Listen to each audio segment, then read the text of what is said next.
صحابی ہیں، سن 33 ہجری میں یہ بیمار پڑ گئے اور بیماری ایسی تھی جو مرض الوفات تھا۔ تو حضرت عثمان غنی رضی اللہ تعالی عنہ وہ ان کے پاس تشریف لائے اور فرمایا کہ آپ کو کیا تکلیف ہے، یعنی کیا بیماری آپ کو لگ گئی ہے؟ تو عبداللہ ابن مسعود رضی اللہ تعالی عنہما نے فرمایا کہ بھائی مجھے میرے گناہوں اور میری غلطیوں اور میری لغزشوں کی بیماری مجھے تکلیف دے رہی ہے۔ اللہ اکبر کبیرہ۔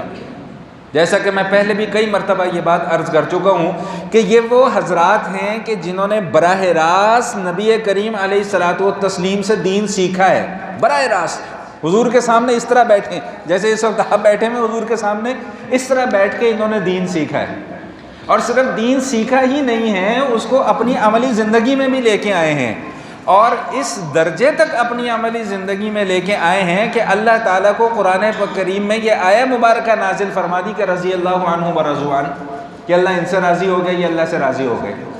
لیکن اس کے باوجود ان حضرات کی عاجزی اور انکساری کا یہ عالم ہے کہ یہ عبداللہ ابن مسعود رضی اللہ حضور کے قریب قرب والے صحابہ کرام میں سے ان کا شمار کیا جاتا ہے، لیکن عاجزی کا کیا عالم ہے کہ اپنی بیماری میں وہ یہ نہیں فرما رہے کہ میں نے ساری زندگی حضور کی صحبت اختیار کی، میں نے دین کا یہ کام کیا، میں نے دین کا وہ کام کیا، فرماتے ہیں نہیں بھائی مجھے میری بیماری جو لگی ہوئی ہے یہ بیماری نہیں ہے، میرے گناہوں کی تکلیف ہے۔ ہم 4 نمازیں پڑھ لیتے ہیں نا، 10 روپے ہم نے مسجد میں لگا دیے، ہم سمجھتے ہیں بس جنت کا ٹکٹ ہمیں مل گیا۔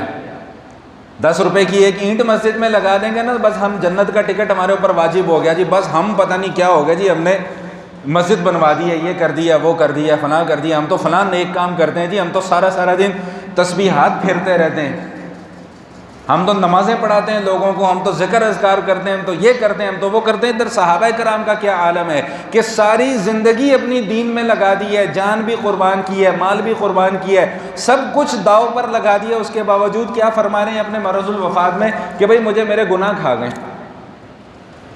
مجھے میری غلطیوں کی تکلیف ہے، مجھے میری کوتاہیوں کی جو ہے وہ تکلیف ہے۔ تو حضرت عثمان غنی رضی اللہ تعالی عنہ نے فرمایا کہ اچھا پھر آپ کی کوئی خواہش ہے تو مجھے بتلائیں، میں اس کو پورا کرنے کی کوشش کرتا ہوں۔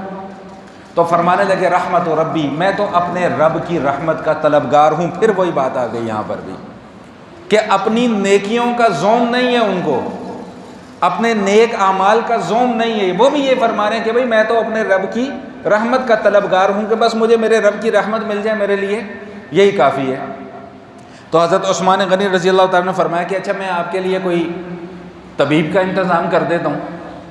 فرمایا کہ بھائی طبیب نے تو مجھے بیمار کیا ہے، بھائی شفا کس کے ہاتھ میں؟ اللہ کے ہاتھ میں۔ مرض کس کے ہاتھ میں؟ اللہ کے ہاتھ میں۔ تو فرمایا کہ جو حقیقی طور پہ شفا دینے والا ہے، طبیب ہے، اسی نے تو مجھے بیمار کیا ہے، اب آپ کس طبیب کو اور ڈھونڈ کے لے کے آئیں گے؟ اللہ اکبر، کیا ان لوگوں کا ایمان ہے، کیا ان حضرات کا ایمان ہے۔ تو حضرت عثمان غنی رضی اللہ تعالیٰ نے فرمایا کہ اچھا پھر میں آپ کے لیے کوئی عطیہ وغیرہ کا انتظام کر دیتا ہوں، کوئی ہدیہ آپ کو دے دیتا ہوں، کوئی پیسے ویسے آپ کو دے دیتا ہوں، وہ آپ کے کام آ جائیں گے۔ فرمایا کہ لا حاجت لی، مجھے ان پیسوں ویسوں کی کوئی ضرورت نہیں ہے۔ تو حضرت عثمان غنی رضی اللہ تعالیٰ نے فرمایا کہ اچھا بھائی پھر وہ پیسے آپ نہ استعمال کرنا، آپ کی بچیوں کے کام آ جائیں گے۔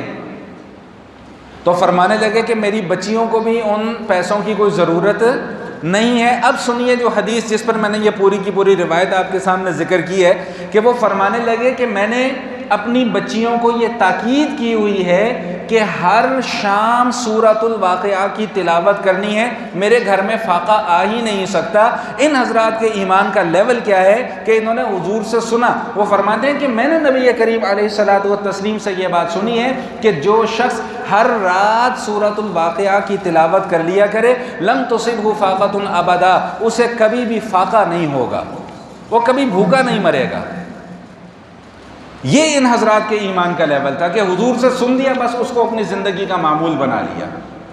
اب یہاں پر یہ بات بھی سمجھ لیجیے کہ مختلف روایات آتی ہیں، بعض روایت میں آتا ہے کہ جی رات کو سورۃ الملک پڑھنی چاہیے، شام کو سورۃ الواقعہ پڑھنی چاہیے۔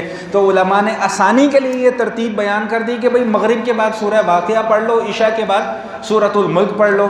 تو اگر آپ دونوں صورتیں ساتھ بھی پڑھ لیں گے وہ بھی ٹھیک ہے، اگر مغرب کے بعد سورۃ الواقعہ پڑھ لی اور سورۃ الملک بھی پڑھ لی وہ بھی ٹھیک ہے، اگر عشاء کے بعد سورۃ الواقعہ اور سورۃ الملک پڑھ لی وہ بھی ٹھیک ہے، اگر مغرب کے بعد سورۃ الواقعہ اور عشاء کے بعد سورۃ الملک پڑھ لی وہ بھی ٹھیک ہے، جس طرح آپ کو آسانی ہو۔ حضرت عبداللہ ابن عباس رضی اللہ تعالیٰ عنہما اور سیدنا انس رضی اللہ تعالیٰ عنہ فرماتے ہیں کہ اپنی اولادوں کو سورۃ الواقعہ سکھلاؤ۔ آج میں اور آپ تو پڑھ لیتے ہیں، ہمیں یہ ذرا دیکھنا چاہیے کہ ہمارے بچے ان چیزوں کی طرف آ رہے ہیں کہ نہیں آ رہے ہیں۔ جو معمولات زندگی میرے اور آپ کے ہیں، پڑھنے پڑھانے کے، ذکر اذکار کے، ان معمولات زندگی میں اپنے بچوں کو بھی لایا ہوں کہ نہیں لایا؟ میری بچے جاتے ہیں تعلیمی اداروں میں، بچے جاتے ہیں وہاں پہ بچوں کو دعائیں یاد تو کروا دی جاتی ہیں، لیکن ان کو گھر میں لا کر اس کو پریکٹیکل کس نے کروانا ہے؟ وہ تو ماں باپ نے کروانا ہے نا۔ اب بیت الخلاء میں جانے کی دعا ہم نے بچے کو یاد تو کروا دی، لیکن اس کو یہ تربیت کس نے کرنی ہے کہ بھئی جب بیت الخلاء میں جانا ہے تو یہ دعا پڑھنی ہے، جب باہر آنا ہے تو یہ دعا پڑھنی ہے۔ تو حضرت انس رضی اللہ تعالیٰ عنہ اور سیدنا عبداللہ ابن عباس رضی اللہ تعالیٰ عنہ کیا فرما رہے ہیں کہ بھئی اپنے بچوں کو سورۃ الواقعہ سکھلاؤ، اپنے بچوں کو سکھلاؤ۔ بھئی بچے کب سیکھیں گے؟ جب ہم انہیں سکھلائیں گے۔ بچے کب سیکھیں گے؟ جب وہ ہمیں پڑھتا ہوا دیکھیں گے۔ وہ دیکھیں گے کہ میری ماں مغرب کے بعد قرآن لے کر بیٹھ جاتی ہے، وہ پوچھیں گے کہ اماں اب کیا پڑھ رہی ہو؟ وہ بتائے گی کہ بیٹا میں سورۃ الواقعہ پڑھ رہی ہوں۔ اچھا مجھے بھی پڑھاؤ، میں بھی بیٹھ کر پڑھتا ہوں یا پڑھتی ہوں۔ جب ماں ہی نہیں پڑھنی تو بچوں نے گھر میں کیسی پڑھنی ہے؟ باپ تو باہر ہوتا ہے۔ تو یہ تربیت کرنا، جیسا کہ میں ہمیشہ اس موضوع کے اوپر گفتگو کیا کرتا ہوں کہ یہ والدین کی ذمہ داری ہے، سب سے زیادہ ماں کی ذمہ داری ہے، اس کے بعد پھر باپ کی ذمہ داری ہے۔